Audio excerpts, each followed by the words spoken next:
Good to see you. I'll talk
So. Right, they're going to come in behind the screen and parade Oh, that okay. way. That's Okay. what Shannon told me. Yep. No, that's fine. I didn't know which door they were going to I come. know.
Okay, good evening, ladies and gentlemen. Can everyone hear us okay? Okay, back there? No? All right, how about now? Okay.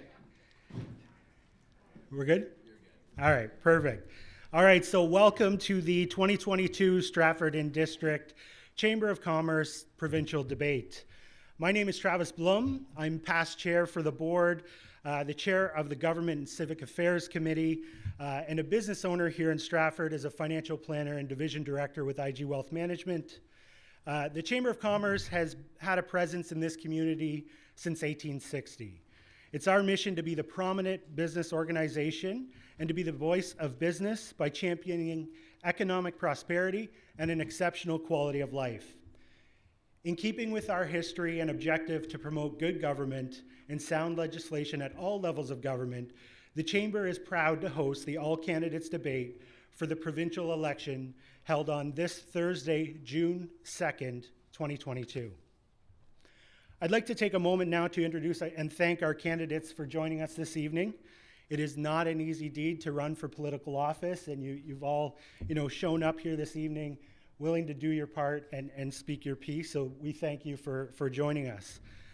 In no particular order, we have Matthew Ray of the PC Party, Jody Burback of the NDP Party, Ashley Fox of the Liberal Party, Laura Bisutti of the Green Party, Sandy McGregor of the Ontario Party, Bob Hoskin from the New Blue Party, and Robert Smink from the Freedom Party of Ontario. I'd like to thank all of our sponsors this evening. Sponsorship is a part of what allows the Chamber to continue to contribute and to serve the business community in Stratford, St. Mary's, and Mitchell, especially through the current economic and geopolitical environment we are all facing right now. Thanks go out to Vancea Financial. Mike has joined us this evening, and Orr Insurance, and thank you to Jeff, who are our official timekeepers this evening. We've got the Huron Perth Association of Realtors, who are our official timekeepers this evening. You did a great job in St. Mary's, so we thank you and welcome you back again this evening. Famme Co have graciously sponsored the venue for this evening. We've partnered with Saba, who is our live streaming partner. They've made it possible for us to broadcast what is sure to be a lively debate this evening across Facebook and YouTube. And we do have Rogers here as well, recording the event to be replayed at a later date. Our goal this evening is to focus candidates on issues that are important to the community. We want to inform voters and promote transparency and accountability among elected officials. We will be taking written questions from the audience this evening, as well as submissions from our live stream viewers online. With all of that said, we do reserve the right as an organization to review the questions for brevity. Keeping that in mind, if we do run out of time to ask your question, our candidates this evening will be available for a one-on-one discussion after the formal debate has concluded. So please stick around if you desire. Questions can be submitted to myself, Dana here, Shannon is back there. We've got Ava over here, and then Greg on that side of the room waving at you over there. So lots of runners. Just keep your eye out for one of us this evening. We'll come to your seat and grab your question for you. At this point in time, I'd like to introduce our General Manager of the Chamber, Eddie Matthews, who will be the debate MC for this evening. Eddie is a well-known and trusted voice in our community, and we're confident in his ability to once again run this debate in a way that is fair and respectful to all of our candidates and parties. Ladies and gentlemen, put your hands together for Eddie Matthews. Thank you. You can probably hear me a bit better because I'm a little bit lower to the microphone in that. I'm not worried about what the candidates are going to say. I'm more worried about the sign lasting this evening, so hopefully we'll have that. Welcome. Thank you all for being here tonight, ladies and gentlemen, and to our candidates. This has been I guess we're in the home stretch now. June 2nd, we'll be voting for our local members of provincial parliament, and the results will determine which party will govern Ontario, and hopefully we'll get some details tonight about how the province will get us moving forward from the crisis that has affected pretty much every one of us in this room as we cast our ballot soon. I want to thank everybody for being here tonight and submitting your questions. Tonight we're going to be hearing from our candidates about healthcare, cost of living, the economy, jobs, housing, transportation. With all that on the table, I applaud all of our candidates who want to make a difference representing this riding.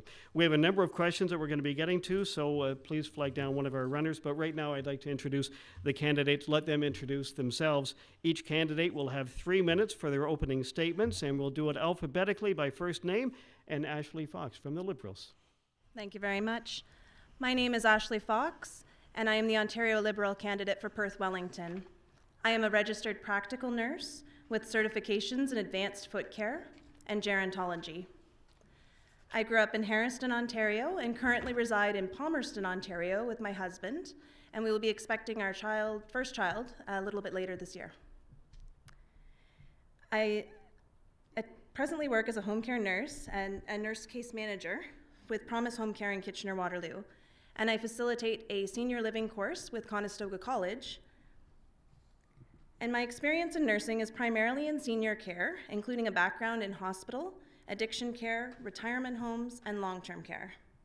During the pandemic, I volunteered my time with the Region of Waterloo Public Health Unit to assist with COVID-19 vaccinations for our retirement communities and our long-term care homes. My experience in governance comes from being a 2-term College of Nurses board member, as well as a 2-term RPN vice president. When my term ended, I was approached to serve as a nurse advisor with the Canadian PSW Network, an association focusing on supporting personal support workers across Canada. Last year, when I was considering running for office, I realized I already make a difference for my patients. Why not make a difference for my community as a whole? The desire has fueled my decision to run and make things better. I want everyone in Perth Wellington to feel like they're being respected and have an MPP who will listen and respond to the people that they represent.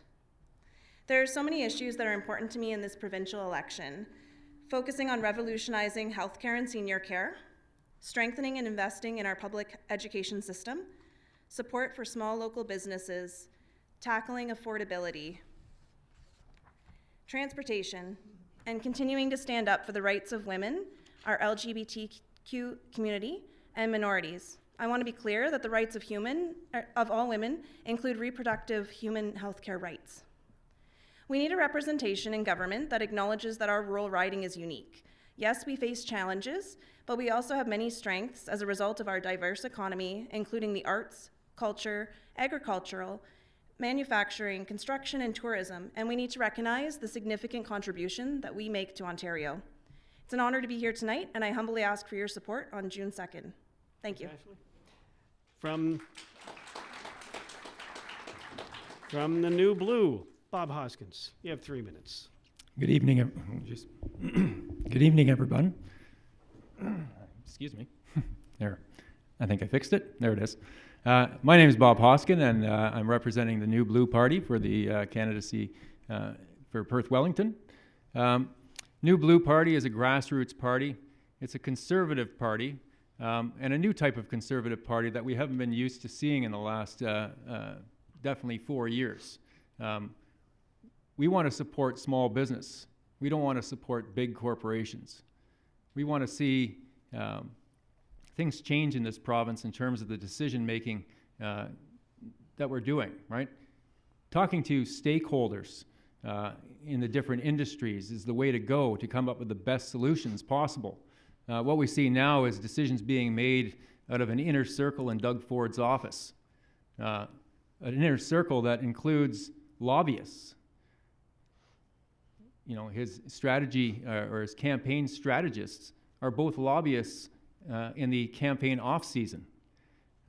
We can't have that happening in our province. We have to be doing what's best for the people of this province. I want to be the representative of the people, and I'm so glad so many of you showed up tonight so I can discuss with you my ideas or our New Blue ideas to how we make this riding a better place for the people, not for the big corporations, not for the big money. What you're going to hear from these establishment parties tonight is a lot of money spending. We're going to spend money on this, we're going to spend money on that. Well, where are they getting the money from? Well, it's from us, our taxpayer dollars. And it's a lot of money that they're talking about. And I'm not really sure how they're going to pay for all this, because we're in a deficit spending situation as it is. So where are they finding this money from? Well, it's from your pockets. You're going to be taxed even more than you are right now. And that's the only way they're going to be able to pay for the promises that they're making. Billions and billions of dollars to back up their corporate buddies, building windmills that are completely economically useless, building or helping big corporation car companies build EV batteries that are not good for the environment, let me tell you. So we need a change in this province. I think New Blue is the party that is going to provide that change. We have some strong candidates. We have 124 candidates running in every riding in this province. One of the first times that's ever happened with a grassroots party. We are a movement. We're not just a party. Thank you. Bob. Next from the NDP, Jody Burback. You've got 3 minutes, Jody. Thank you, Eddie. Am I on? Can you hear me? Not very well. No. Hi. Hello, hello? Is it on yet? Yep. Yeah, is that better? No? I can just talk really loud, maybe. Is that okay? I pointed that? Yeah, try that. Is that better? No? Okay. Just tell me when I can go. Getting feedback. So Hello? Hello? Testing, testing.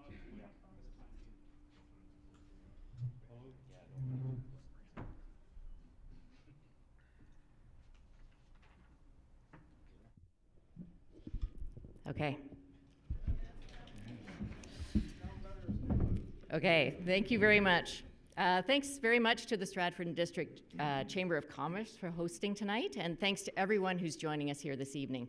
My name is Jody Burback, and I'm your Ontario NDP candidate for Perth, Wellington. I've lived here in Stratford since 1999.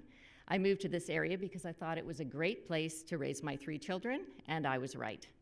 Stratford is an amazing city surrounded by a vibrant agricultural community. It's the best of both worlds. I've been a small business owner for more than 25 years, and I have a master's degree in communication studies. Since 2018, I've been a city councillor here in Stratford.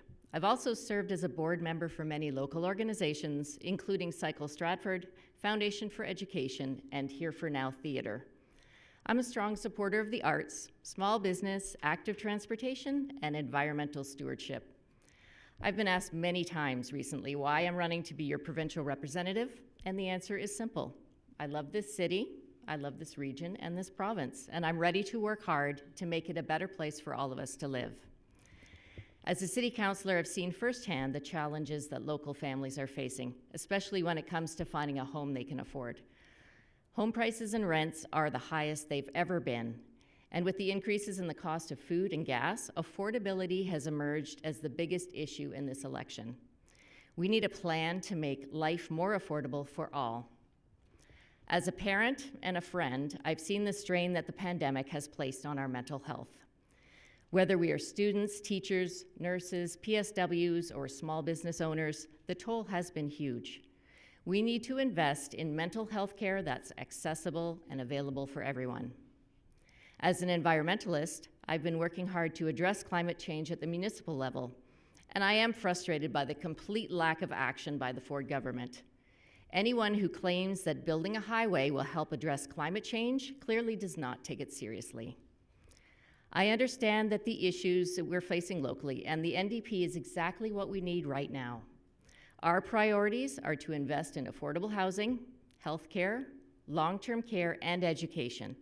And we plan to do these things using a climate lens. We will put people and the planet before profit. Thank you.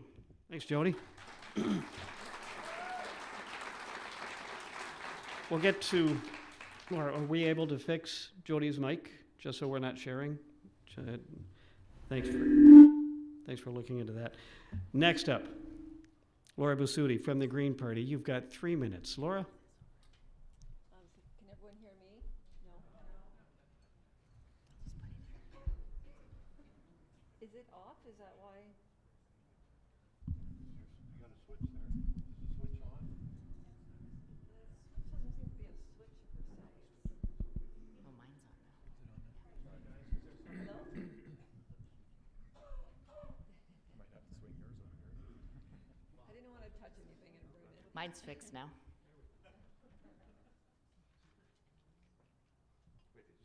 Yeah, this is on now.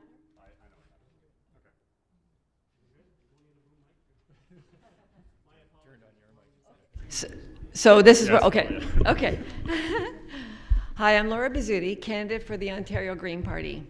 I'm originally from Mount Hope, a rural area south of Hamilton, but I moved to Stratford in 1988, so I've lived in this area a long time. I worked in the automotive sector in R&D and quality, but I am presently a trustee for the Avon-Maitland District School Board. My husband and I have 3 children, grown. Our youngest is still in high school. And so I'm at a point in life where I can start to relax and enjoy some freedom. But I am concerned with the present circumstances in our province. In a province as rich as ours, we should not have people that are working full-time but not able to find an affordable place to call home. We should not have people stressed and anxious about whether they can afford food. We should not see patients lingering in hospital corridors waiting for care. We can do better. We can invest in our communities. We need to be climate leaders for a future that's already here. It's time for new solutions to Ontario's old problems. The Ontario Greens platform lays out a vision for the Ontario we all want and will deliver it with the leadership we need. This will be achieved by investing in a caring society, connecting communities, and building a new climate economy. The Green Plan includes 6 priorities: homes, not highways, invest in affordable homes instead of the climate disaster of Highway 413. Mental health is health. Include mental health care under OHIP. The new climate economy. Invest in a green economy and energy retrofits to help conserve energy and save money. 4, respect for people. Pay people a living wage. 5, reinvest in health and education. And 6, protect nature permanently. Permanently protect farmland, wetlands, and conserve 30% of nature by 2030. Thank you. Thank you, Laura. Matthew Ray from the PC Party, you've got 3 minutes. Good evening. Is this on? Yes. Okay, great. Third time's the charm. Good evening, everyone, and thank you to Eddie Matthews for hosting, and also to the Chamber for organizing, and all the volunteers to make this happen this evening. Really takes a team to make this all to come together, and thank you all for coming as well. It's great to see a large crowd out. My name is Matthew Ray, and I'm your Progressive Conservative candidate. I'm originally from Harriston, where I grew up on my parents' dairy farm. I'm a first-time homeowner in Mitchell, and I understand the challenges our young people are facing to get into the market. For the past couple of years, I've sat on the Perth County Committee for Attainable and Affordable Housing. I'm a graduate of the University of Guelph and the Diplomatic Academy of Vienna. I've worked in both the House of Commons and the Legislative Assembly of Ontario, and I currently work for an education company. Perth Wellington deserves an MPP who understands our values and cares about our communities. A re-elected Progressive Conservative government under the leadership of Premier Doug Ford will continue to get things done for Perth Wellington. We're saying yes to a plan for jobs, economic growth, and opportunity for all.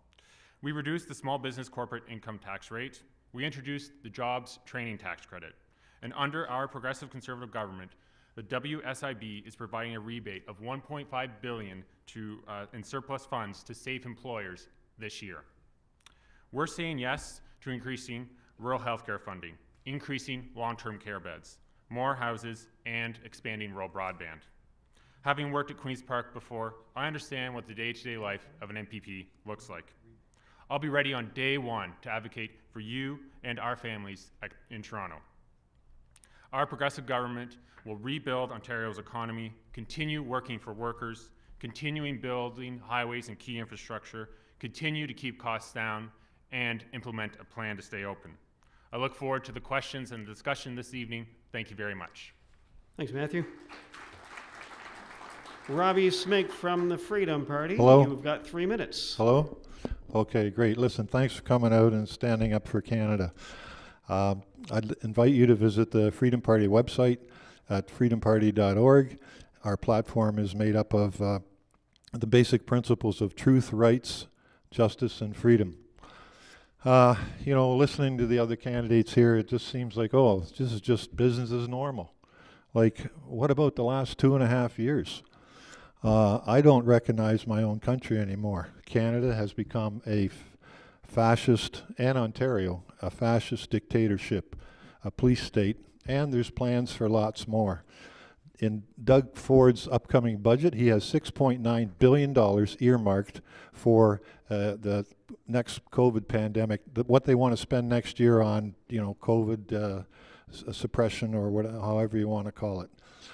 You know, all these candidates here, only one of us is going to get elected. So 90% of what you're going to hear tonight doesn't mean a hill of beans. You know, we're let me start like this. I'd like to talk about and hold the Ford government responsible and held accountable for the last 2 years.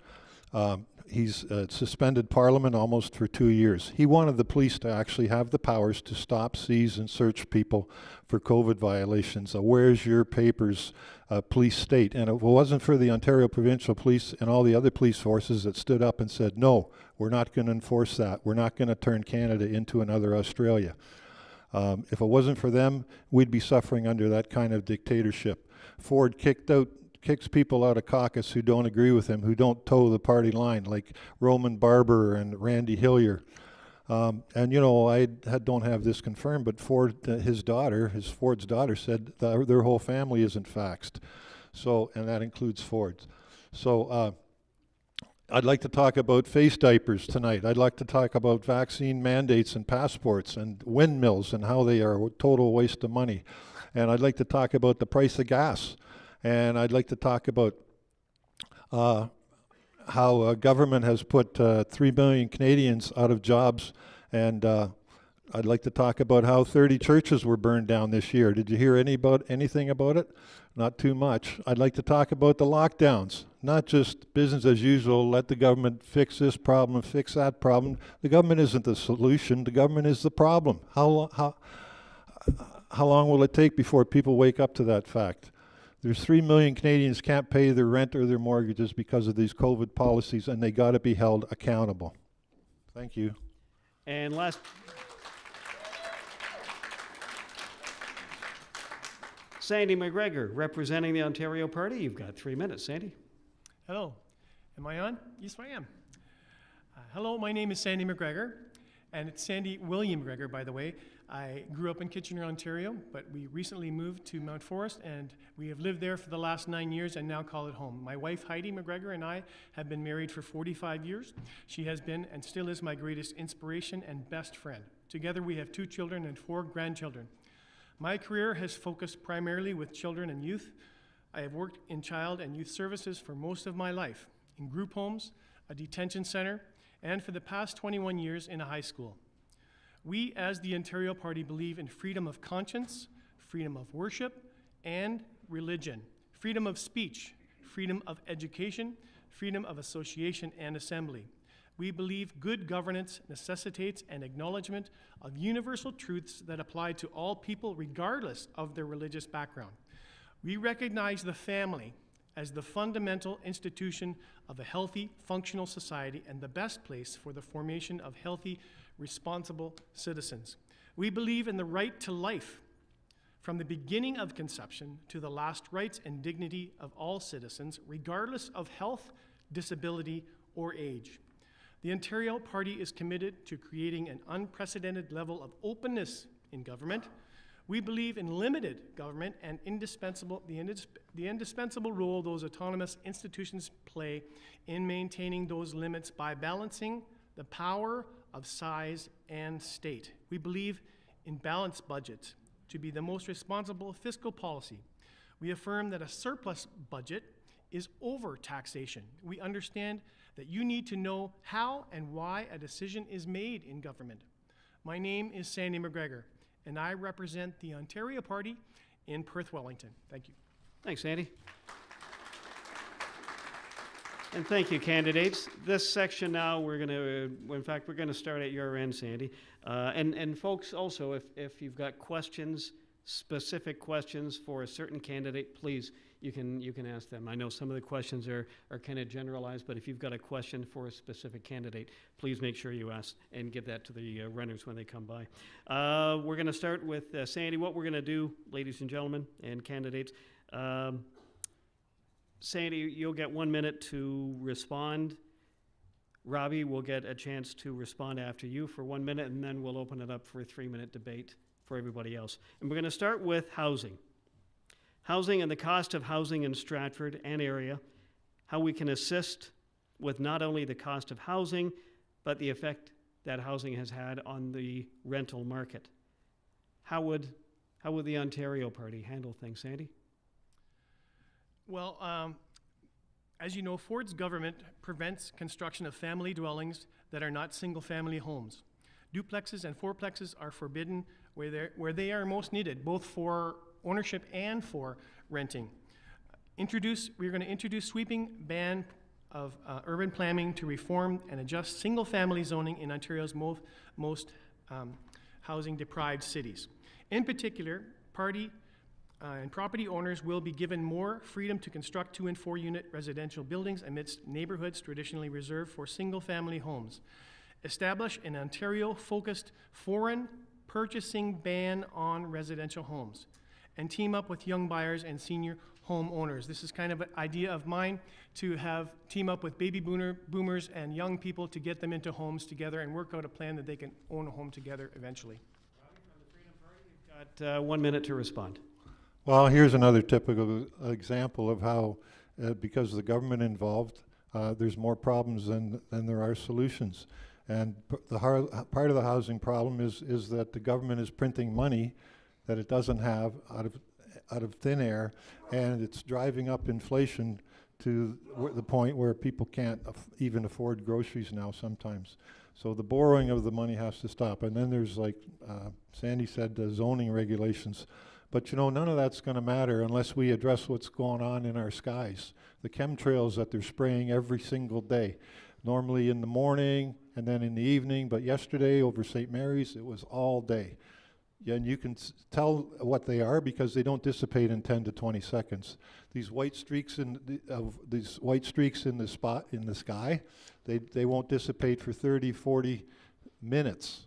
And what's up there is metal nanoparticles of aluminum, barium, strontium, Robbie, we're out of time for magnesium. that, and we're talking about housing as well, so we'll open it up for debate. Jody, it looks like you wanted to say something. Yes, I don't know much about chemtrails, but I do know a thing or two about zoning.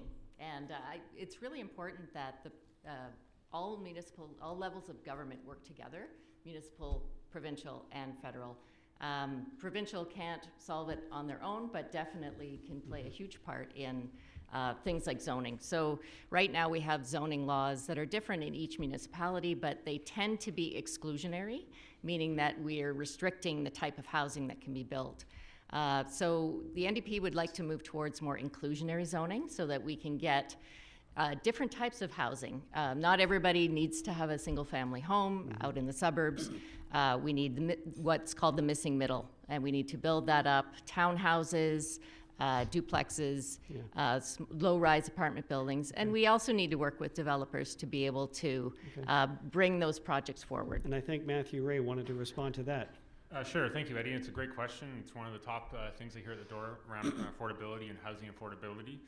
In 2019, our PC government tabled a bill called More Homes, More Choice, and so this allows exempts additional residential units on a property, like a granny suite, for example. It allows the municipality to defer or remove those development charges if it chooses to do so to encourage that development. And they can also apply this to rental units and nonprofit units as well for the developers and builders. And also, I just want to highlight a project locally. The provincial government committed $3.9 million to the Britannia Street project, which is a community housing project.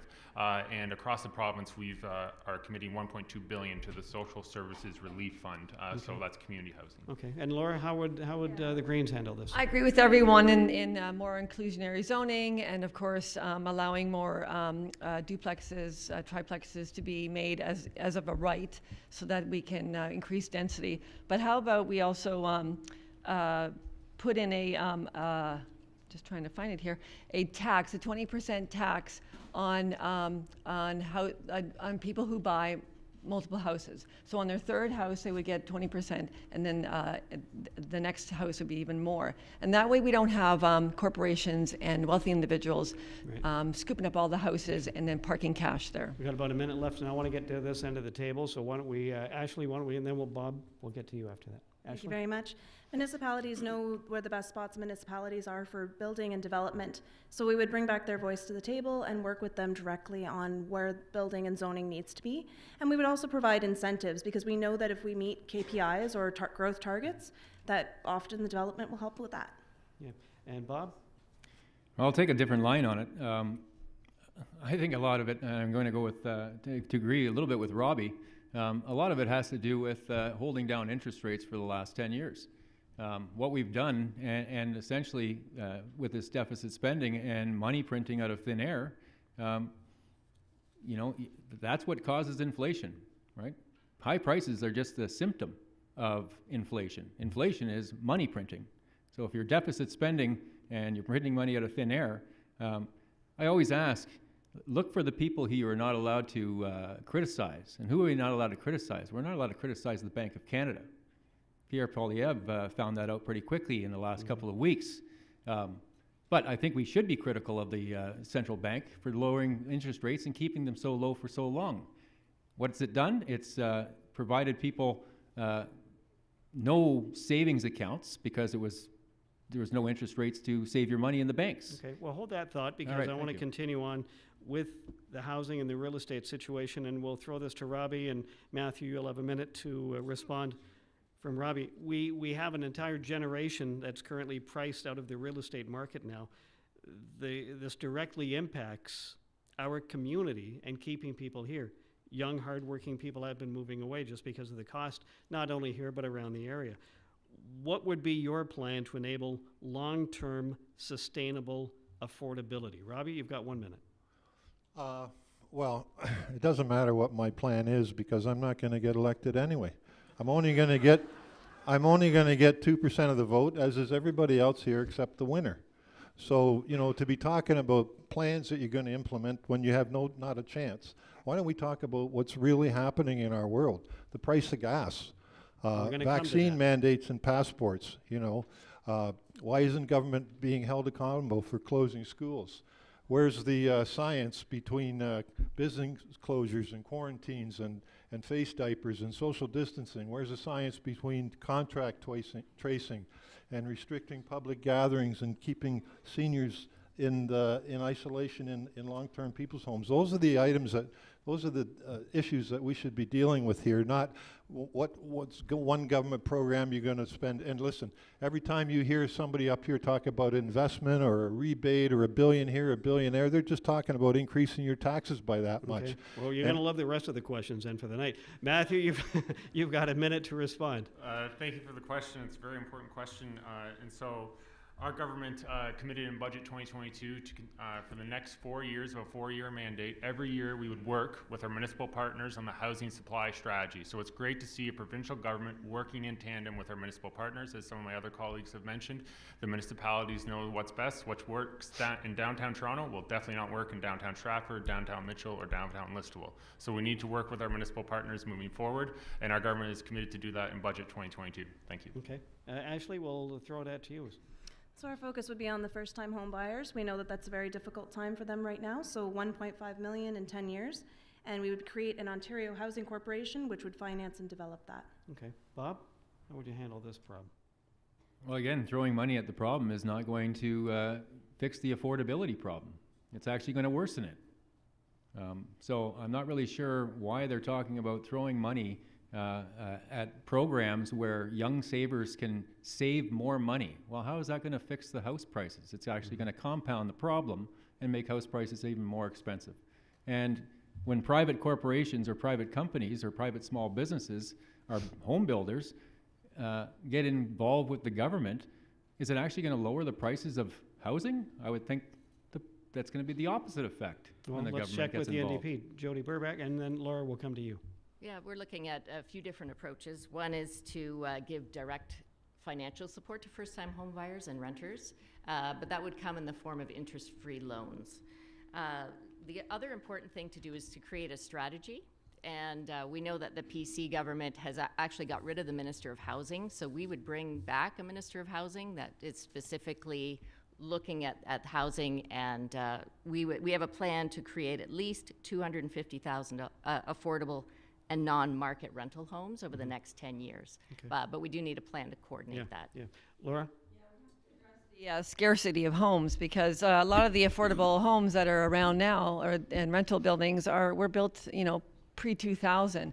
So we have to start getting into that business again, because private builders are not going to build affordable housing. So we will have to throw money and build over 10 years at least 182,000 new permanently affordable community housing rental homes, and including the 60,000 homes that have wraparound supports for people with with needs. Okay. And Sandy McGregor, we'll wrap it up with you. What is your plan to enable long-term sustainable housing affordability? Thank you. Well, we obviously need sustainable housing. I visited many homes when I was going door to door, and there's people that are living 2 and 3 people in one apartment, and we definitely need affordable housing. But there's no mistake made that governments are overspending, and the reason we are in an inflation period because governments keep overspending and overspending. We as the Ontario Party want to have fiscal responsibility. If you have excess budget money, then you are over-taxation. We need to bring the taxes down so people can afford to live again. Okay. Thanks, Andy. We're going to stick with housing. This one will be directed to Matthew, and Laura, you'll get a minute to respond after Matthew's done. Housing supply issues have a significant impact on long-term housing affordability. What can your party do to help with the supply of housing? And if elected, is your government willing to work with the federal and municipal governments to address affordability? Matthew, you've got 1 minute. Thank you, Eddie. It's a great question again. And yes, the provincial government will work with the re-elected PC government. We'll work with the federal government and municipal governments. As I mentioned in my previous answer, in a 4-year mandate, we'd have a plan each year with our municipal partners and the feds if they want to join the table there. We have a good record of getting deals done both in the auto sector and childcare with the federal government under Premier Ford and his ministers. We also we are committing to as well the 1.5 million new homes over 10 years, and we'll do that through development charges, rebates, or deferrals, as I mentioned earlier, and also cutting red tape where we can do so effectively. Okay. Laura Masuda, you've got a minute to respond. Is this working? Yep. Okay. Partner with nonprofits, co-ops to use public land. So we'll work with federal and municipal governments to make sure we free up public land within cities, so we're not eating up farmland for permanently affordable rental housing, or home ownership options. And then let's develop and support alternative home ownership programs such as co-housing, tiny homes, rent to own, and allow single-family dwellings to be divided. And then reinstate rental controls. Yeah, yeah. Well, let's throw it at Jody, because you've seen the municipal side of it.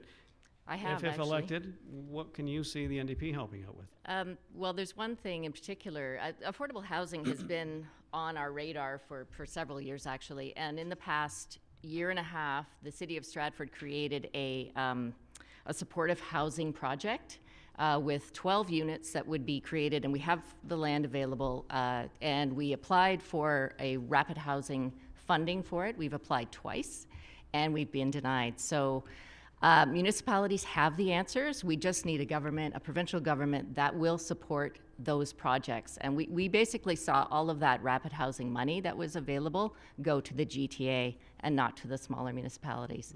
So we need to have somebody who's going to fight for that money to come out of Toronto and come out to these smaller areas. Okay, we still got a couple of minutes left in here. Bob or Ashley? Bob? Sure, I'll take it. Again, when we talk about affordability of housing, we have to look at it more big picture. And the big picture is not the provincial government. The big picture is beyond that. We're talking about central banks around the world holding down interest rates, printing money out of thin air, and causing inflation. When you have more money chasing the same amount of goods, that's going to raise prices. Okay. Okay. Ashley, I know you wanted to mention. Thank you. I actually wanted to address the comment before previously in regards to working to the federal and municipal levels. Had that been done at this point, we would be a little bit more productive, Eddie. Okay. We'll take it to the other end. Sandy, any response to this about housing affordability? No? Okay, and Robbie? Hello? Yep. Can you hear me? Yep. Okay. Here again is, you know, you're asking the government to fix the problems that they themselves created. It's like putting the fox in charge of the hen house. The government is not the solution. We can't keep running to the government every time somebody's hard done by, they need this, they need that. Because government solutions cause more problems than they solve. The answer for Ontario is smaller and less government, not more. Okay, thank you for that.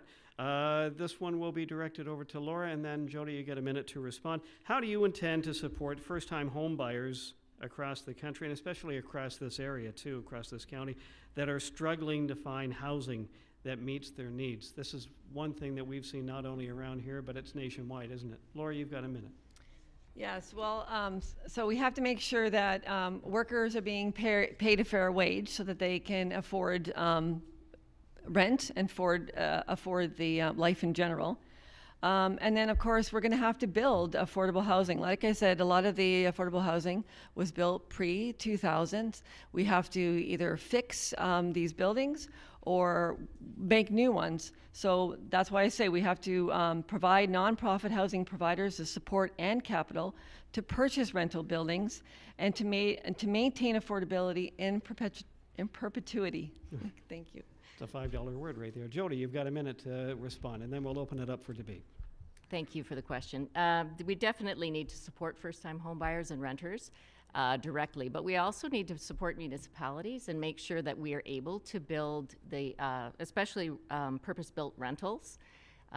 There's a lot to consider, including zoning, but even in our official plan. So Stratford's going to be doing an official plan review in the upcoming year, and we need to look at our densities and where we are going to allow the units, because we don't have enough rental units. So if there aren't not enough units, then obviously people aren't going to be able to find a place to live. So especially within urban boundaries, we need to be looking at those official plans and looking at making complete communities where people can afford to live and also get to public transportation, be able to walk places, and live an environmentally sound life as well. Is there a difference between affordable and attainable housing?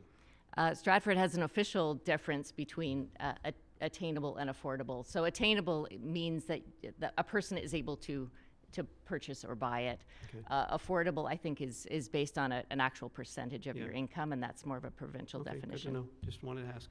We'll open it up for debate. If anybody wants to jump in on this, we'll open it up. Bob? Well, I'm not sure how a program for young buyers, allowing them to save more money, tax-free, is going to help the affordability of a house. It's just not. It's common sense. It works against itself. The prices are just going to stay high. And we really need to talk about wages. Wages haven't kept up with inflation whatsoever. Why is that? Well, we're not really that productive in this province because of our electricity prices. We've lost manufacturing jobs, and it's hurting not only our manufacturing, it's hurting our agriculture. So fixing the productivity by reducing electricity rates, reducing the HST from 13% down to 10% is one of our new blue plans, and that puts more money in people's pockets and helps them in these times of Okay. high prices. Thanks, Bob. Ashley, we'll jump to you, and then Matthew. Thank you. Oh, sorry. So again, similar to my colleagues, zoning and mixed development, but I'm actually going to echo my colleague to my left of me here. We also need to look at the regional living wage. We know that no wage is equal across the province. Okay. Matthew. Yes, that's a great question, and it's been a lot of talk about wages and attracting good jobs. So we're committed to investing $1 billion if re-elected in our skills and retraining and uptraining for employees so they can get those good jobs that are out there. Every employer, I think right now in the riding, we have one of the lowest unemployment rates in the country, is looking for workers, and so we're committing money to for people to upskill their skills and so they can get those good jobs and afford a higher income and potentially a higher house. Okay. Robbie, you wanted to jump in? Hello? Yep. Can you hear me? Yeah? Okay. I'm just impressed as to how easily Matthew here just spends the billion. You know, oh, we're going to spend $1 billion here and $1 billion there. You know, so that's $1 billion in extra taxes. Now, I grew up in the 50s and 60s, and for 400 years, there was never a housing shortage in this country when the free market was looking after the housing. As soon as the governments in the 70s brought in rent controls, that's when all these problems started. And in order to fix them, you wanted more government programs, and then you get more problems.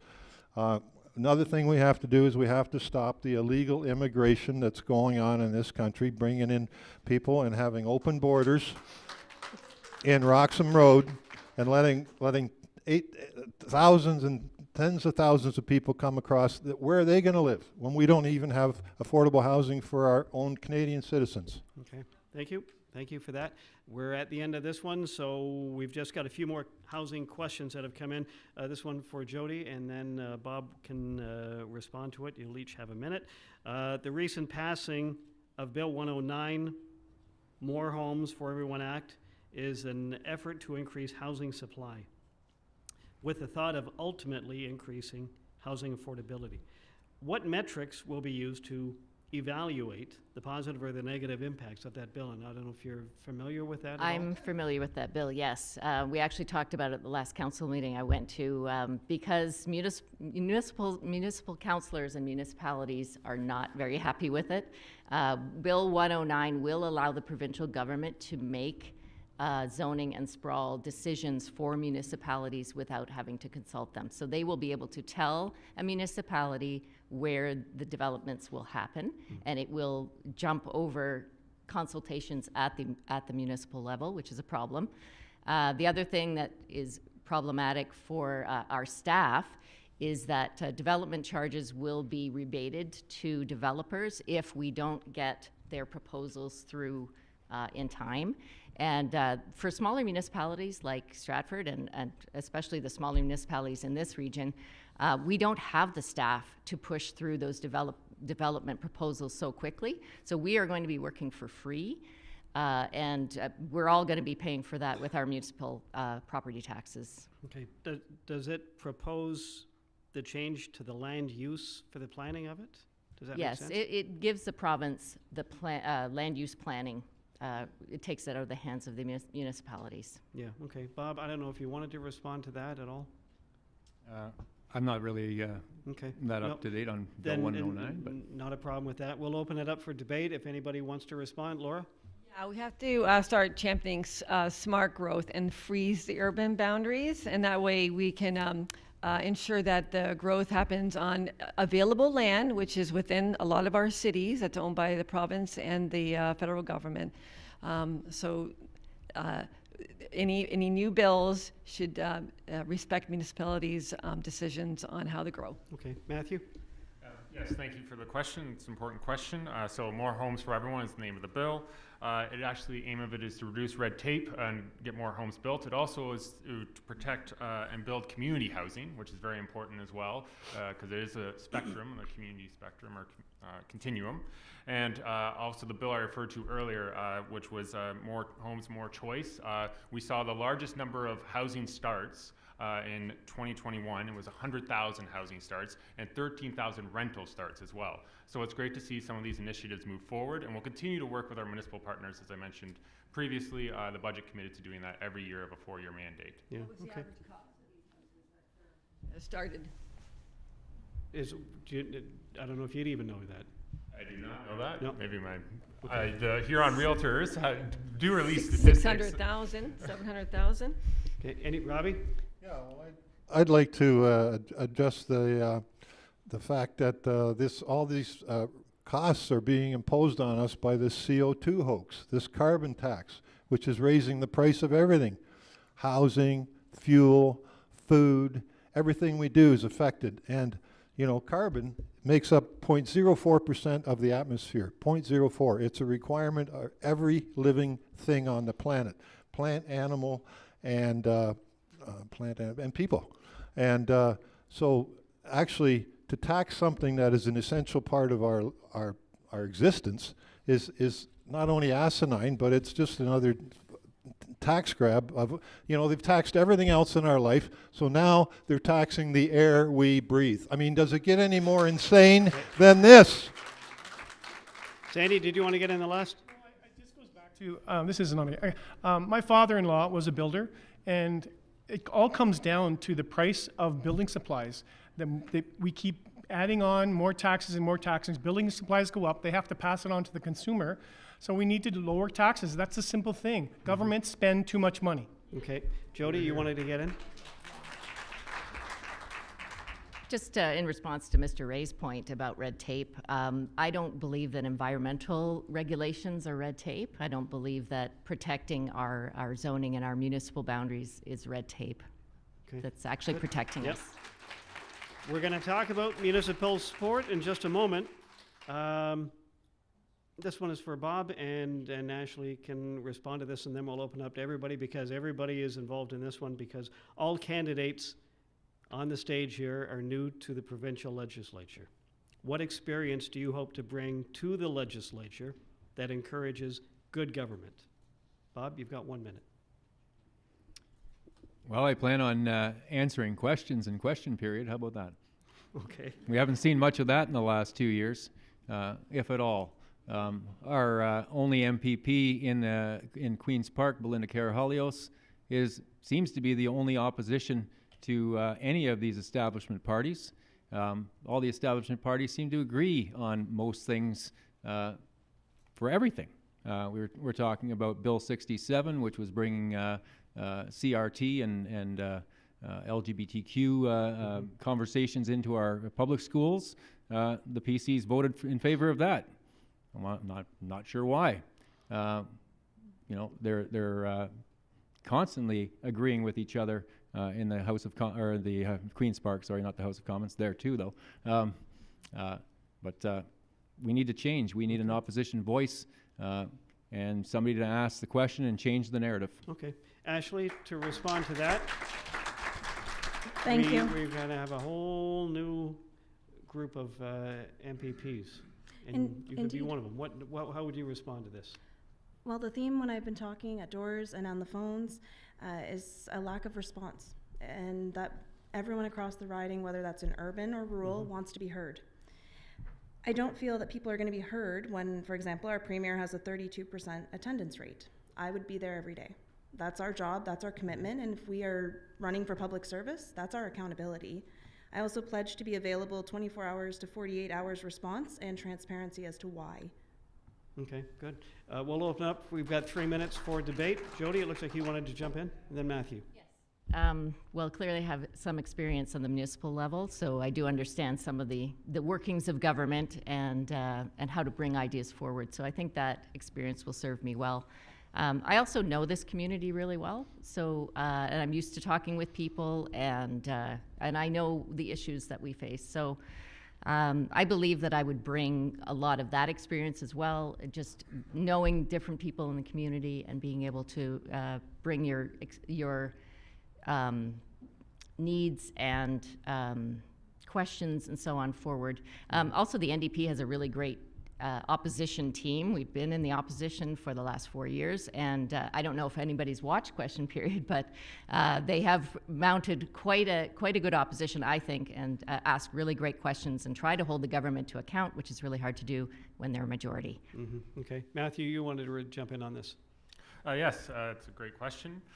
So, as I alluded to in the beginning of my remarks, I have worked in the House of Commons in the Legislative Assembly of Ontario. So, as I mentioned, I'd be ready on day one. And I would also, I've been committed to it. Those who've attended other debates have committed to being approachable and accessible. So, my phone number is 519-604-8078. Make sure you get that, Gwen. I'm going to say it again. 519-604-8078. Please text me. These days, the inbox is pretty full. But I do my best to return all the phone calls that are returned to me, and I'll be approachable and accessible as an MPP. Good. Yeah, Laura, if elected, what experience are you bringing? Yeah, so I would bring an environmental lens to all the decisions that are made, because I think that's the overarching and most important aspect of our lives, basically, is making sure that our environment is safe, clean. Thanks. Okay. Sandy? Honesty, respectability, and belief that your people that are running for you are going to do what you say they're going to do. Doug Ford continues to lie the last 2 years and tell people he's going to do one thing and does another. We believe in supremacy under God, so we believe to tell the truth. We believe people are sick and tired of lies, and we want to tell the truth. Okay. And Robbie, we'll wrap it up with you. Yeah, well, I wouldn't bring anything because I'm not going to be there, and I know that, and I'll admit it. But if I was there, I would bring the knowledge of what's happening today in Ontario and around the world with this COVID nonsense, and I wouldn't be afraid to speak my mind. Like right now, I'd like to speak my mind about vaccines, and if you don't get a vaccine, you don't have a job. And if you're a health practitioner, they wonder why there's a shortage of healthcare workers. It's because they're getting fired because they won't take a vax for taking a personal medical decision. What happened to my body, my choice? On November 21st, Doug Ford said he would refuse to make vaccines mandatory, and then a couple of months later, he flip-flopped on that. Okay. That's not a leader. That's a dictator. Thank you, Robbie. Next question, and we'll direct this to Ashley with Sandy getting a minute rebuttal. This is about municipal support. How are you intending to support municipalities with localized solutions to address the need for housing affordability? Is there an affordability plan that the Liberals have working with municipalities? There is. So the Ontario Liberal Party would provide up to $100 million to support housing first initiatives with municipalities. As I mentioned before, municipalities know where the best growth is and where to succeed. In addition to that, we know that communities, in order to support affordable housing, we're going to need to build on infrastructure like transit and parks and arenas, and we have capital set aside for that. Okay. Sandy, you've got 1 minute to respond. Well, absolutely. We would work with municipalities. They know what they need. They know what the problems are, and we would work together with them to fix those problems. Okay. We'll open it up. Robbie, I know you wanted to say something. Yeah, well, talking about municipal support, there's no difference between provincial support, municipal support. There's only one taxpayer, folks, and you're looking at them every time you look in the mirror. So when you hear these people say, oh, well, we're going to invest here, we're going to rebate that, we're going to, make, it's all coming out of your pocket. So it's not as if the money from the provincial government is free to the money that they're going to give to the municipal government. No, it all comes out of our pockets. Wake up. Okay. Then Jody, how would you handle this one? Yeah, I would like to differ from Robbie a little bit. I don't think support for municipalities just means money or pouring money into, one pocket to the other. Support is actually allowing municipalities to do the work they need to do. And so the NDP would be very happy to repeal Bill 109, as well as restrict the use of MZOs.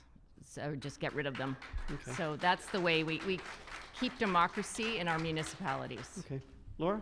Yeah, the province should use its revenue to support municipalities and provincially fund 50% of shelter and community housing costs while allowing municipalities to have the control over it, and then also create a fund for a climate adaptation fund for when these storms that are happening more often are start to affect our infrastructure and our buildings.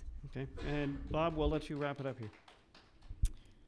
Well, again, I'm a big free market person, so I depend on private industry to be the engine of this province. I don't think the governments need to be putting money into these ventures when they're not profitable. They're profitable for private business, and private business should be looked upon to solve our problems. Okay. It doesn't always have to be the government that needs to solve our problems. Okay, good, thank you. This question is directed to Matthew and Jody. What would the provincial government do, your provincial government do, to assist the city with the old Cooper site, which has been a sore point for years? We saw cooperation with all three levels of government during COVID, but what about projects like the land that could be redeveloped for so many things? I'd like to hear your thoughts about redeveloping the land. Matthew? Sure, it's a great question. And as I alluded to before, re-elected PC government committee in budget 2022. We would work with housing. It would be every 4 years of a 4-year mandate. We would work with the housing supply action strategy, so that could be potentially used to the Cooper. Obviously, it depends on what Stratford Council puts forward to both levels of provincial and federal government. And if I was elected on June 2nd, I would work with Stratford Council to support that project and any potential applications they may make to any level of government. Okay. Jody?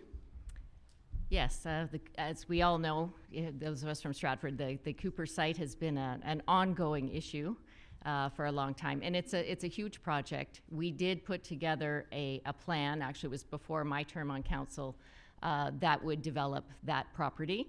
And we went to the provincial and federal governments to ask for money. The province promised $10 million, and the federal government was planning to match it. When the Ford government came into power, that promise fell off the table, or it was not fulfilled. We did not receive our $20 million to get that project going. So we are still waiting. That was at least 3 years ago, and so definitely that would be something that I would be very passionate about bringing to the provincial government and make sure that we do get some support. There is affordable housing as well as a community hub planned for that area. Yeah. So we would definitely work with the city of Stratford to make sure that that site gets developed. Okay. Time's up on this one. We've got another question here, and I'm just looking at the time, so we've got less than an hour left. We'll pose this question for Laura. Considering the local labor shortage, what tools or strategies would your party have in mind to support employers in Perth, Wellington? Laura? So as I said, we have to make sure that we have affordable housing so people can live here, and in order to bring workers. Also, the Green Plan is to support transportation, interregional transportation, so that people who are living in other communities can take a bus here and not be so reliant on their car. And that way we can make sure that we have people from other communities that can make it in. And yeah, just make it affordable to live here. So that's why our plan is affordable housing. Okay. Anybody else want to respond about this? Yep. Yeah, very And then important Ashley? question. So our government brought in the Ontario Jobs Training Tax Credit. So this provides up to $2,000 in relief for 50% of a person's training. That could be any training at all. It could be a micro-credential at a Canadian institution, and it's fully refundable. So even if this person doesn't owe any income tax, they'll still get the refund for that. So that was a great initiative we brought forward. And we're also investing $114 million in our skilled trade strategy if re-elected. And so that will encourage people to get into skilled trades and meet the demand that is in that sector. And Ashley? Thank you. Similar to my colleague, we'd obviously be looking at the community, affordable housing, transit, things of that nature, but we also need to look at the worker. So we would be providing sick days, looking at full benefit packages, including vision, dental, mental health, etc. And in addition to those sick days, reinstating the ban on doctor's notes. We've seen during the pandemic, obviously workers are significantly impacted by a loss of a wage and having to wait for a doctor to fill a note. Yeah, okay. Anybody else? Yep, Jody? Yeah, we would definitely want to work with manufacturers. We're looking at creating a labor force strategy, so sitting down with our partners and working on a plan. We know that this area has a really low unemployment rate, and it's a combination of housing, manufacturing. Yeah, there's a lot of moving parts, so we would definitely want to work with industry to create a solution.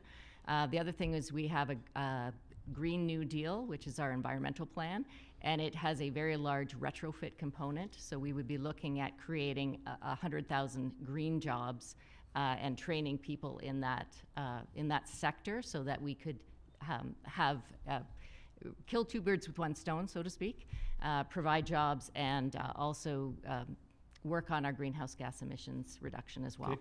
And Robbie? Yeah. Isn't it interesting that the Liberals want to create 100,000 new jobs? I'm just quoting her right now, when we have a labor shortage.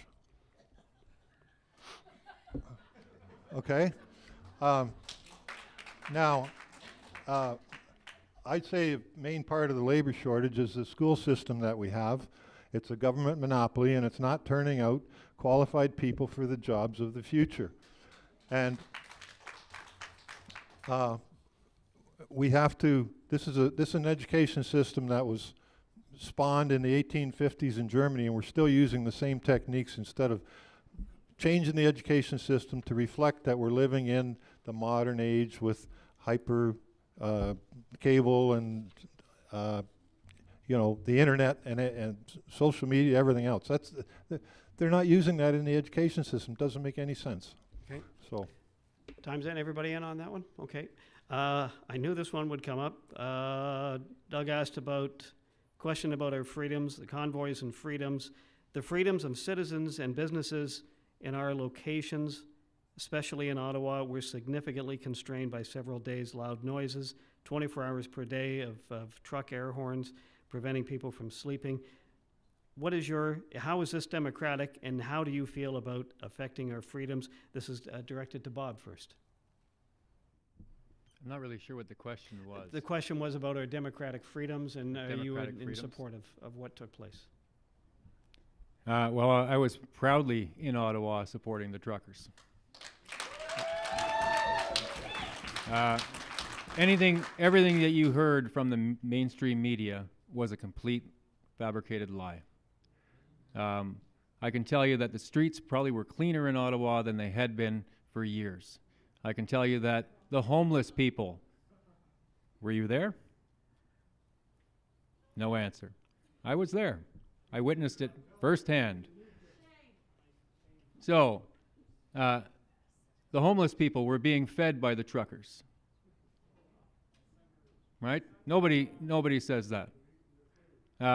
So, in terms of our democracy, well, I can tell you our democracy, in terms of an election, is rigged with taxpayer subsidy per votes, where the Conservatives started this election off with $5.9 million of your taxpayers' dollars. Okay. We just want to get Sandy in on this one. I just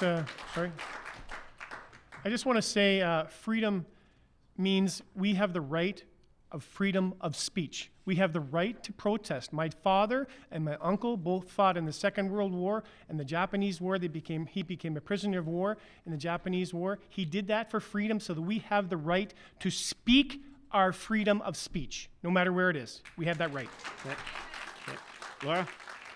We do have the right, but we don't have the right to disturb other people for 24 hours of honking horns and trashing the place and disgracing the statues and so on. We have the right to protest, but not to infringe on other people's rights, right? That's how it works.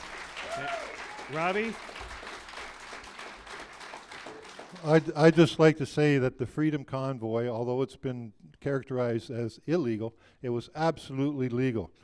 The horn honking for 24 hours, that was the first 2 days. After that, they asked them only to do it not before after 8 o'clock, and the truckers complied. There was no streets that were blocked. Crime was down 90% in Ottawa. There were bouncy castles.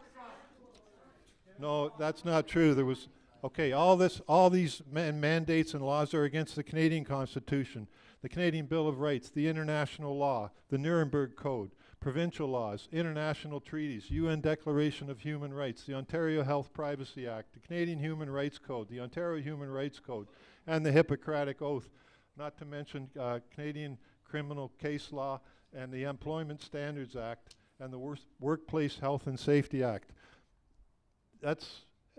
This is Canada. And we've broken all these laws, and it doesn't say in the Constitution anywhere that if you get some kind of a pandemic, our constitutional rights are out the window. Okay. Anybody else? We got 1 minute left in this. Jody? Yeah, we do have the right to protest, but there are also laws that govern the way we live together as a community. So if we want to be community-minded and not individualistic, then we're going to live in a way that is going to follow the laws. So there are noise bylaws, there are anti-idling bylaws, there are many bylaws that were broken, and people were afraid to go out. I have friends that live in Ottawa, and they were scared to go outside just because they were intimidated. There were people yelling at them for wearing masks. Okay. And Ashley, so we'll let you wrap it up then. Thank you very much. I'd just like to bring it back to the topic that it was a provincial issue as well, and unfortunately our provincial government did not take Ottawa seriously. We need to address working with our municipalities, and unfortunately our federal government had to intervene due to a lack of response from our provincial government. Okay, thank you.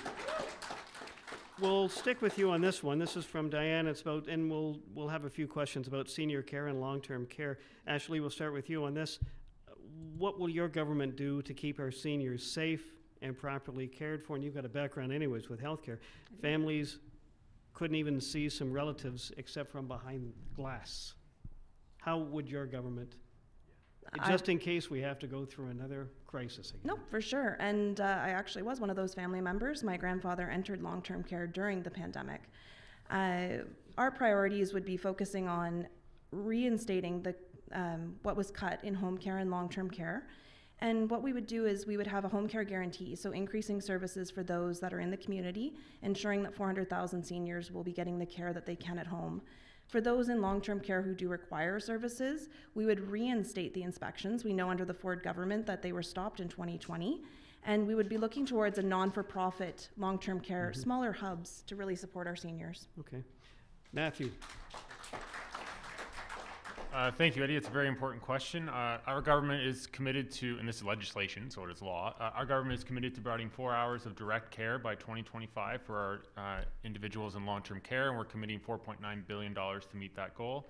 And we're also building across Perth, Wellington, 943 new or upgraded long-term care beds. And under previous government, we built 0.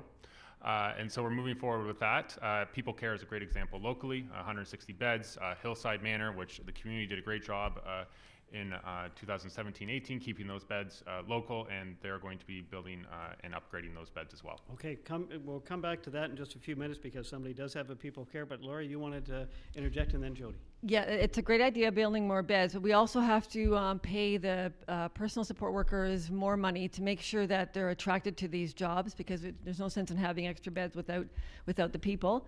And then let's expand some options to age in place, make it easier for seniors to live together, example, co-housing and co-living developments, and then increase support for community centers and neighborhood coalitions, which encourage connections and reduce isolation. Jody, and then Robbie. Yeah, so the NDP would work to make all long-term care public and not for profit. Because we saw through the pandemic that those public and not-for-profit facilities did much better. The residents in them did much better. They were better cared for, and we need to get profit out of our seniors' care. So that's the most important thing. Okay, Robbie Smink. Okay, well, one of the best things we can do to keep our seniors safe is to stop them wearing these ridiculous face diapers, which do more harm than good, because it makes you breathe in your exhale. It makes you, the government's spending billions of dollars fighting CO2, right? And when you're breathing in your exhale, you inhale 7 times more CO2 than you would without a mask. So does that make any sense? It also restricts your oxygen intake by 25%. But the thing I wanted to say about seniors is the thing we have to do to keep them safe and healthy is to stop isolating them in solitary confinement and letting them have hugs from their friends. You know, solitary confinement's one of the harshest penalties ever devised by man, and yet we're doing that to our seniors to try to keep them, quote, safe. I mean, we're losing our humanity. Okay. We got 30 seconds left. Anybody else? Nope. Then we'll go on to the next question then, which is about sticking with senior care, and I'll try to combine the two questions together. And then we'll direct this to Matthew first. Doug Ford canceled home care. Are there any of the parties planning to bring back home care without limits and cost to the seniors? And the part two of this was about People Care in Stratford that was closed about 7 years ago due to a water pipe rupture. 60 long-term care beds were lost. Where did that money go over the past 7 years? That building has been sold. Matthew, I don't know if you know too much about the People Care building itself. Sure. So the 60 beds, the licenses, including the 160, so 100 are new. 100 of the beds are new to the area, and 60 are the current what People Care had previously, and when the facility was unfortunately flooded. And then to the question about home care, our government is committed to spending $1 billion over 3 years to improve home care. We also introduced the Seniors Home Safety Tax Credit, which helps seniors stay longer in their home. As we all know, it benefits seniors to stay in their homes longer, and so we're helping seniors do that. Okay. Where did the $12 million go that would be paid to People Care over the last 7 years that the ministry distributed elsewhere? And I don't believe it went to the Stratford Hospital. With all due respect, sir, Yep. written questions only, Yep. and that goes for everyone. I wrote that Yep. question twice, sir. Okay, well, Jody, did you want to respond to that? Yeah, well, I know. I don't. Actually, Travis, hang on. I think Matthew just wants to respond to that. Okay. I was currently not the MPP, so I cannot comment on where that money has gone. I'm sorry. Yeah. Jody, we'll let you continue. I also can't comment on where that money's gone, although I would think that the person in the same party might be able to give a little bit of a better answer than that. But one of the most important things that we need to do is overhaul the home-term care. So we need seniors to be able to stay at home longer, and we need to be able to support them. PSWs, people that would go into people's homes and help with home care, we definitely need to make sure that they're being paid properly. We would revoke Ford's low-wage policy, Bill 124, to make sure that healthcare workers get paid what they deserve. Okay. Robbie? Did I hear that right, that that Ford got rid of home care? Apparently they did. I heard that right. Okay, well, you know, this is another case of the government causing more problems than they solve. They, you know, keeping people in their homes is one of the best and least expensive ways to keep them healthy. And by withdrawing their support for that, they just want to obviously herd everybody into their government facilities and basically keep people out of their homes instead of, and you know, to keep somebody in a hospital per day, $500. In a senior's home, it's about $350. If they were living in their own home, they probably get away with $75 worth of labor of people that are helping them to stay in their home. Let's talk to Ashley, who's seen a little bit of it in the past too, from the Liberals. Thank you. So he didn't end home care, but he did cut it. So we know that seniors who initially at the beginning of the pandemic qualified for services lost services during the pandemic. There wouldn't be a focus on beds. It'd be focusing on home care and focusing on how we can be preventative and not reactive.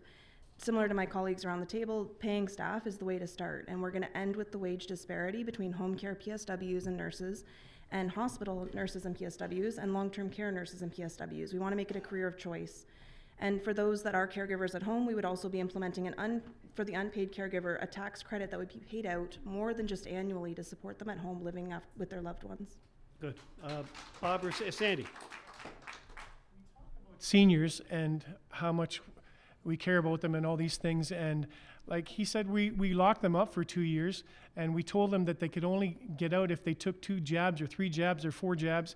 And they never listen to any other doctors besides the WHO doctors. They never listen to the doctors on the other side. I listen to kids every day. They always have to have both sides of the story, and this government did not allow both sides of the story with doctors that told us true things. We would have saved thousands of seniors' lives. And Thousands. Bob, we'll wrap it up with you.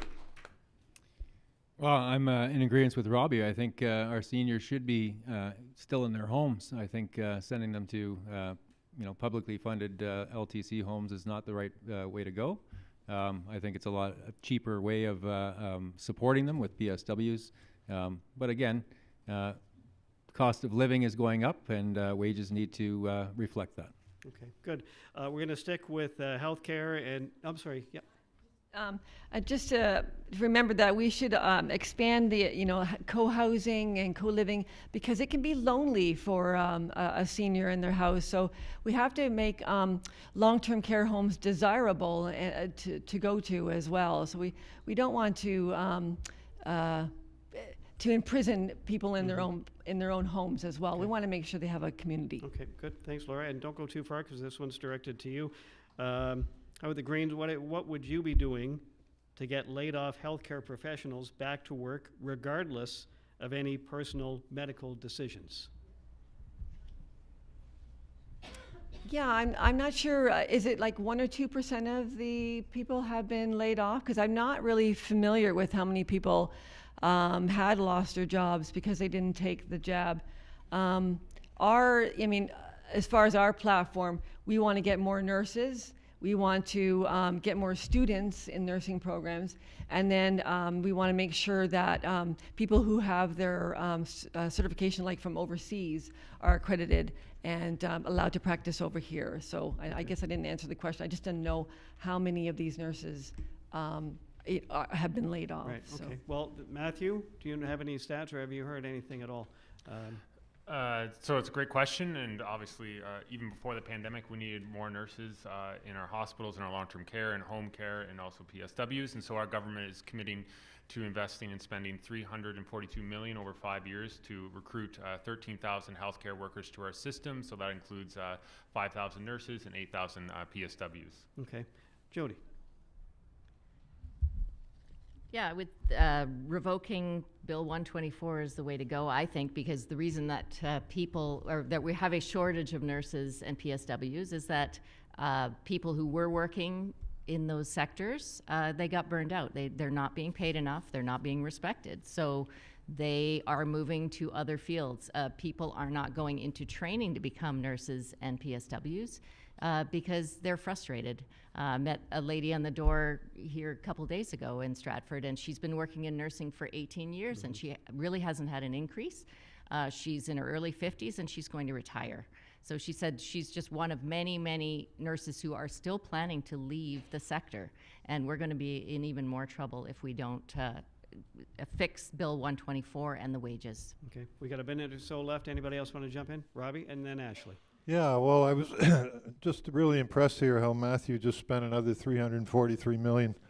But I'm not a fan of government spending, but in this case, the government should rehire everybody in the healthcare system that lost their job because they didn't get jabbed, and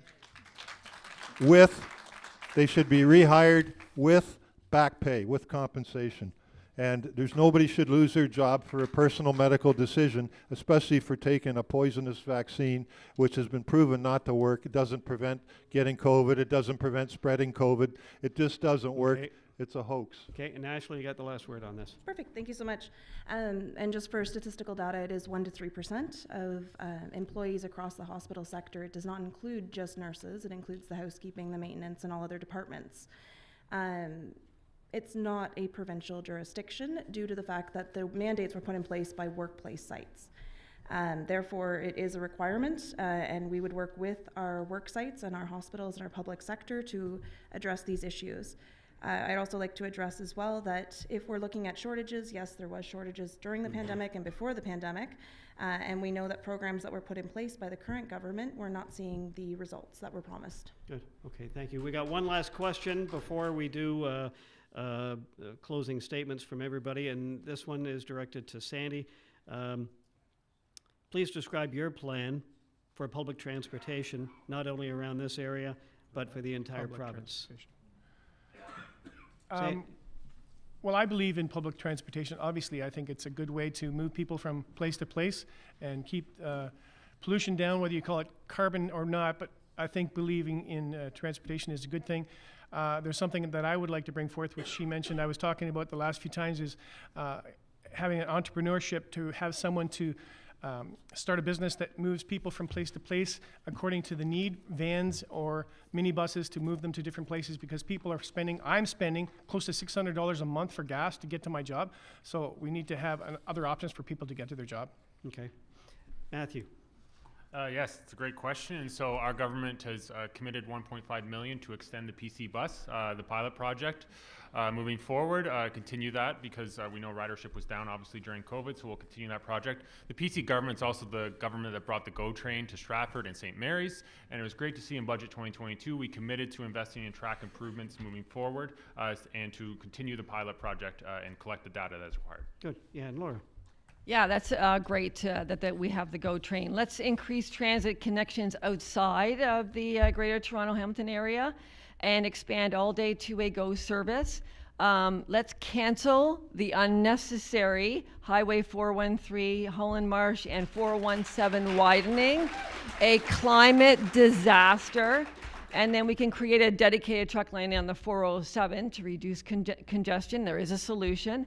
And then, of course, restore like 50% provincial cost share for transit operations, and to reduce fares, and then, of course, support interregional transportation between our communities so that we're not so dependent on the car. And don't forget about connecting neighborhoods with people-powered transportation, my favorite. Creating a fund for municipalities to build bike lanes while preserving safety and curb access for seniors. Okay. Jody? Right, the NDP has a lot of those things in its platform as well, the same as the Greens. One of the things that is really important is that to have a provincial approach to it. So the PC Connect bus service that we have in this area was sort of cobbled together with little bits of funding from various municipalities. We had to work quite hard to get the cooperation going, and then our funding was actually supposed to be stopped. So it's sort of uncertain how the PC Connect is going to move forward without stable funding. So we would look at creating an overarching strategy, a provincial strategy that would include rural areas. So basically everything probably under the GO system, have everything connected. We need to replace what basically has fallen away. We had Greyhound, which was a privatization. So we need to bring back more public transportation and get our rural communities connected with larger centers. Okay. And Ashley, wrap it up for us. Very similar to Green and NDP, we also have a plan to expand our transit and connectivity across the province, not just focusing on the GTA. And similar, we would also be increasing accessibility, because we know that not everyone works at the same time. Not everyone goes to school at the same time. Okay. Anybody else want to jump in on this one, or we're going to start with closing comments? Okay. Sandy, we're going to start with you, and you've got 2 minutes to give your final thoughts. Sandy McGregor. This is the reason that I joined the Ontario Party, because they acknowledge the supremacy of God and the rule of law. We believe that all human beings have an inalienable right to life, liberty, and private property. We believe that the right to life is the most important human right from which all other rights are derived. We therefore affirm the right of the individual to ensure his or her safety and self-preservation, and of their loved ones, from any entity that would threaten their physical harm. This current government constantly exposes their lack of truthfulness. Specifically to Ford, in the summer of 2021, he explicitly promised his government would not require proof of vaccination, and as it would violate individual citizens' medical privacy. He lied. Ford further claimed that his government would not allow citizens to be fired or face punishment for exercising their freedom of conscience when it came to the vaccine. He lied. We've seen the harm that this government can inflict. Giving them more power to inflict more harm with digital ID makes no sense. If you truly believe that you are held accountable by a higher power, then in accordance, everything you do will be the result of those beliefs. If one truly believes in the supremacy of God, all these other things that we have talked about tonight will be added and acted upon in accordance with that higher power, putting the truth and honesty to the forefront of their decisions as politicians. As I've said, my father served in the World War II, the Korean conflict, and my Uncle Mac spent time in a Japanese prisoner of war camp, all while his daughter was being born in Toronto. Choose the Ontario Party, the choice for the standard of faith, family, and freedom, and our true north, strong and free. On June 2nd, vote for Sandy McGregor and the Ontario Party. Thank you very much. Thank you, Sandy. Robbie Smith from the Freedom Party. You've got 2 minutes. Thank you. I would once again invite you to visit the Freedom Party website and check out our platform of truth, rights, justice, and freedom, as opposed to what the 4 major parties are offering, which is lies, compliance, injustice, and more tyranny. You know, it's too bad we didn't get to talk about things that really matter, like the windmills that are, you know, cost $9.5 million each to install. They save you $40,000 a year, so there's a 200-year payback. That's without any maintenance. It's too bad that we didn't get to talk tonight about, you know, what this virus isn't going away. This was only the end of the first round. It's coming back. They've got $6.9 billion pegged for the next round. And it's too bad that we didn't talk tonight about, you know, that the real virus is the fear that the government installed with 24-hour-a-day, 7-day-a-week propaganda. That the real virus is the politicians that are promoting this hoax. That the real virus is the media who are pandering to the lies. That the real virus that we are confronting are the public health experts who are lying to us. That the real virus is the lockdowns that were put millions of people out of work, and the real virus is the PCR tests and the face diapers and the social distancing and the fear of germs that's been instilled in our children, and the vaccines and the vaccine passports. We got to talk about this, folks. That's what this election should be about, not about let's have the government provide another program so that it can cause more problems. If you, unless you vote for the winning candidate, your vote's kind of wasted anyway. So what you should do is vote for the people that you agree with. And if you want to have a protest vote, that's the way you do it. And Doug Ford does not deserve another term, although he's going to get it because he's up by 9 points. And that's why he doesn't have his candidates in the debates anymore, because he wants to make sure that nobody makes a mistake. Thank you, Robbie. Matthew Ray from the PC Party of Ontario. You've got 2 minutes. Thank you, Eddie, and it's great to be here as the PC Canada debate. It's our 5th debate, I believe. I might be losing track of time. Thank you again to the Stratford District Chamber of Commerce, to Eddie Matthews, the General Manager, and to all the board members and volunteers here this evening. I'm running to be your voice at Queen's Park and to get things done for Perth, Wellington. Having worked at Queen's Park before, I understand the day-to-day life of an MPP. I'll be ready on day one to advocate for our communities in Toronto. A re-elected progressive conservative government will rebuild Ontario's economy. We're building 943 new and upgraded long-term care beds in Perth, Wellington alone. We're building 225 new childcare spaces in Perth, Wellington alone. We're investing $4 billion in rural broadband expansion to increase rural broadband across the province by 2025, so everyone has access to that. $20 million has been spent since 2018 in Perth, Wellington. We're working for workers. We're investing $114 million in the skilled trade strategy. We're investing $342 million to recruit 13,000 workers to Ontario's healthcare system. We're building highways and key infrastructure, including the $3 million reconstruction of Huron Street in Stratford. We're keeping costs down. We introduced the child care tax credit, seniors home safety tax credit.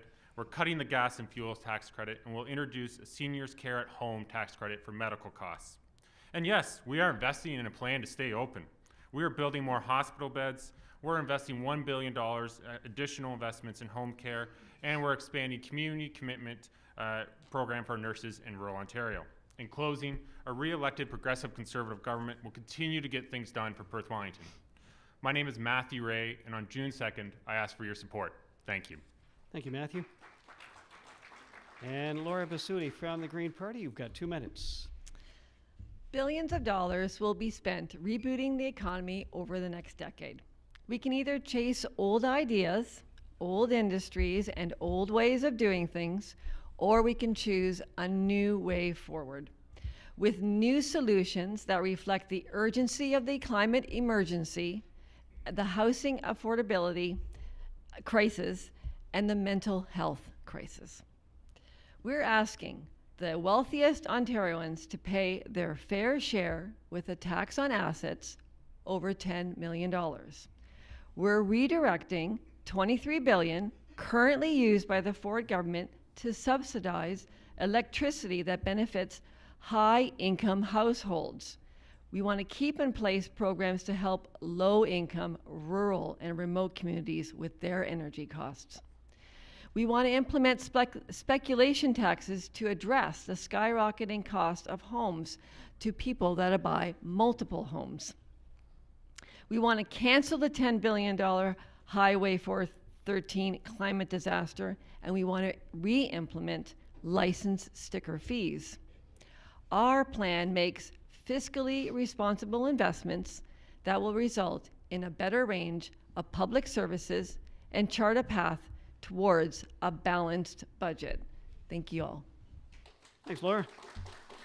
Jody Burback from the NDP, you've got 2 minutes. Thank you again to the Chamber and to Eddie for hosting this event. So tonight, we've identified some things that Ontarians want this province to invest in: affordable housing, healthcare, education, protecting the environment. Allowing Ford to continue to push urban sprawl and build costly highways, continuing to make cuts to education and healthcare, all while completely ignoring the climate crisis, will seriously hurt all Ontarians. We will cancel the Highway 413 and Bradford bypass. This will save $10 billion over the next 10 years. The NDP has an excellent plan to help fix what's broken in this province, and together we can get it done. Let's make the lives of everyday families better by providing universal publicly funded mental health care, paid for with OHIP card and not your credit card. Let's invest in affordable housing to ensure that every family has a comfortable place to call home. Let's ensure that our elders have good quality long-term care while getting the profit out of seniors' care and health care. As I'm sure many of you are aware, Perth Wellington is an open seat in this election, so we have an excellent opportunity to make a real change in this riding. It's very important to send someone to Queen's Park who understands our local challenges and is willing to fight to make changes on behalf of Perth Wellington. My name is Jody Burback, and I'm ready to bring a strong voice to Queen's Park. With your support, I look forward to becoming your next MPP. Thank you, Jody. Bob Hoskins from the New Blue, you've got 2 minutes, Bob. When I introduced myself tonight, I didn't really state my profession or where I lived. So I'm from Harriston. I live with my wife and 2 beautiful daughters. But my profession, I'm a high school math teacher.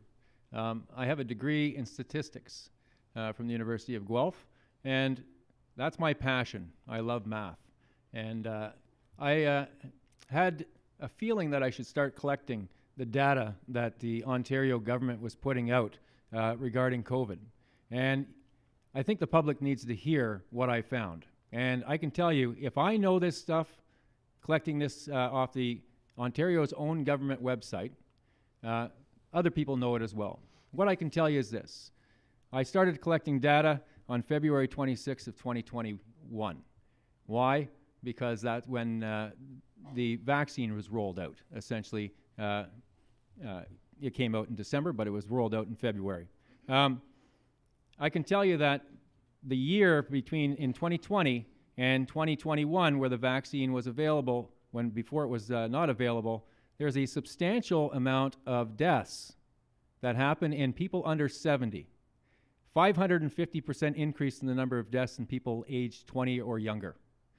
366% increase in people in the age of 20.